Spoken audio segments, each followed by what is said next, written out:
Patuloy pa rin po nitong binabaybay yung karagatan at patuloy din itong nag-i-intensify.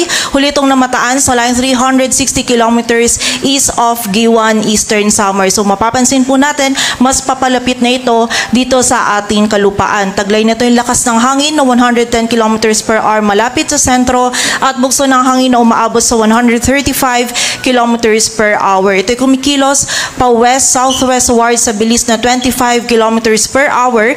And ngayon pong umaga dito sa bahagi or sa silangan ng Visayas at Mindanao ay medyo ramdam na po yung bugso ng mga malalakas na hangin and may mga malalakas na din po na pag-ulan na mararanasan. And expect po natin throughout this day mas mararamdaman pa po natin yung peak or yung mga malalakas na hangin and also yung mga malalakas na pag-ulan na dala nito. So muli po ngayon hanggang bukas po nandun yung peak na mararanasan natin yung epekto ni Bagyong Tino for the area of Visayas, maging sa malaking bahagi din ng Southern Luzon at sa ilang bahagi pa po ng Mindanao, lalong-lalo na sa may northern at eastern portions po nito.